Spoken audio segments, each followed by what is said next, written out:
Assalamualaikum warahmatullahi wabarakatuh. Perkenalkan, nama saya Najmi Rasika Mezofah dengan NIM 004. Saya dari kelompok 2 dengan materi landasan pengembangan kurikulum. Saya sebagai pemateri pertama. Di sini saya akan menjelaskan tentang pengertian landasan pengembangan kurikulum dan landasan filosofis.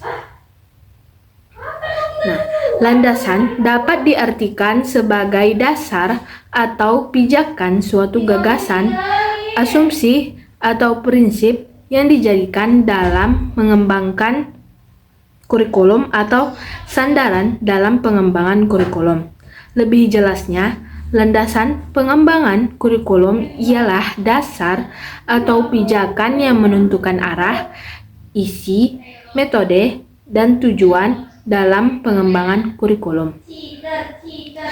Dengan kehadiran landasan pengembangan kurikulum ini, penyusunan kurikulum tidak akan disusun secara sembarangan atau disusun secara asal-asalan, tetapi disusun berdasarkan pemikiran yang kuat dan terarah, sehingga bisa bertahan lama dan sesuai dengan kebutuhan peserta didik dan masyarakat. Nah, landasan pengembangan kurikulum ini memiliki 4 landasan utama, yaitu landasan filosofis, landasan psikologis, landasan sosiologis, dan landasan organisatoris. Nah, saya akan menjelaskan bagian landasan filosofis. Landasan filosofis ini berasal dari bahasa Yunani kuno, yaitu philo dan sofis, yang artinya itu cinta yang mendalam atau kecintaan terhadap kebijaksanaan. Nah, filosofis juga diartikan sebagai berpikir secara mendalam.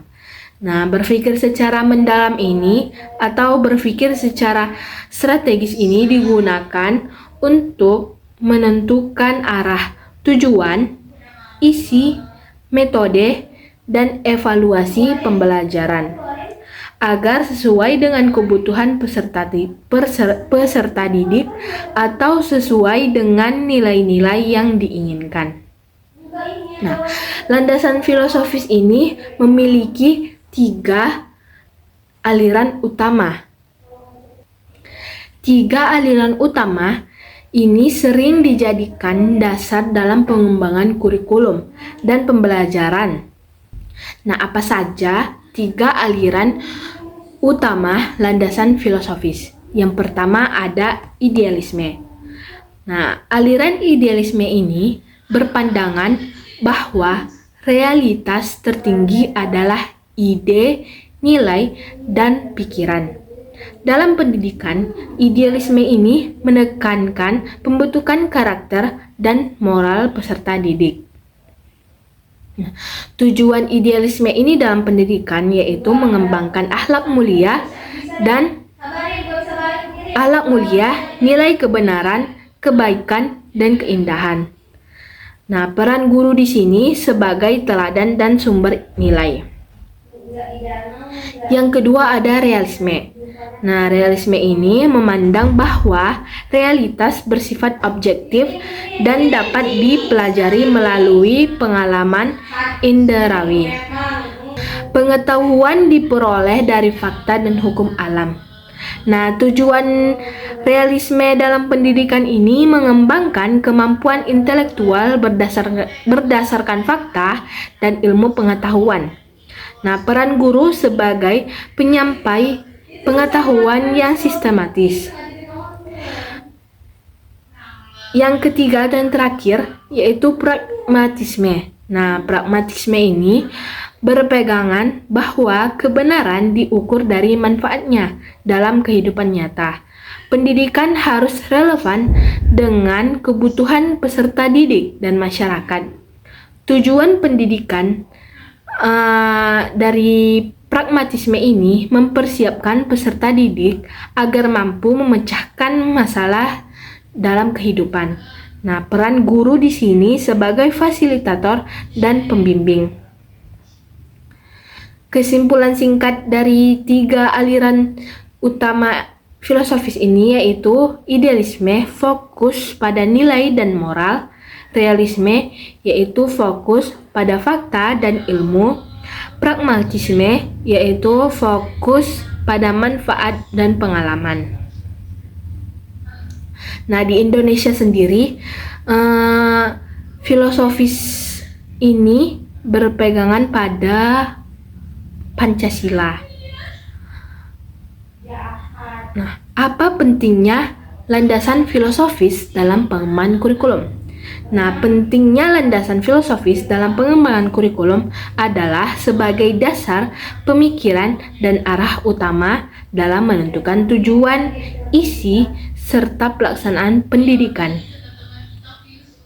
Secara lebih jelas yaitu yang pertama, menentukan tujuan pendidikan.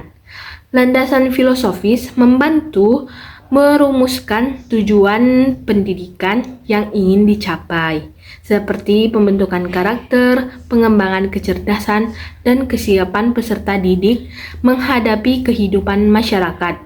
Yang kedua, memberikan arah dan makna kurikulum. Kurikulum tidak hanya berisi materi pelajaran, tetapi juga mencerminkan nilai, pandangan hidup, dan cita-cita bangsa. Nah, landasan filosofis memastikan kurikulum memiliki arah yang jelas dan bermakna. Yang ketiga, menjadi dasar pemilihan isi dan materi pembelajaran. Dengan landasan filosofis ini, materi yang dimasukkan ke dalam kurikulum dipilih secara sadar dan terarah, sesuai dengan nilai, kebutuhan peserta didik, serta tuntunan perkembangan zaman. Yang keempat, menjadi pedoman dalam strategi dan metode pembelajaran.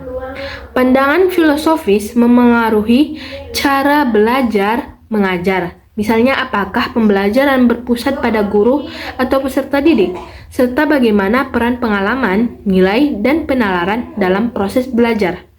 Yang kelima, menjaga konsistensi dan keutuhan kurikulum. Landasan filosofis membantu menjaga agar seluruh komponen kurikulum seperti tujuan, materi, metode, dan evaluasi saling selaras dan tidak saling bertentangan. Nah, kesimpulan singkat dari apa pentingnya landasan filosofis yaitu karena menjadi pondasi nilai dan arah dalam pengembangan kurikulum, sehingga pendidikan tidak berjalan tanpa tujuan, tetapi membentuk manusia yang utuh sesuai cita-cita pendidik. Nah, sekian dari materi yang saya jelaskan, yaitu tentang landasan pengembangan kurikulum. Materi selanjutnya akan dilanjutkan oleh teman saya yang sekelompok dengan saya. Saya mohon maaf jika ada salah pengucapan atau yang tidak dimengerti. Saya tutup dengan Assalamualaikum warahmatullahi wabarakatuh.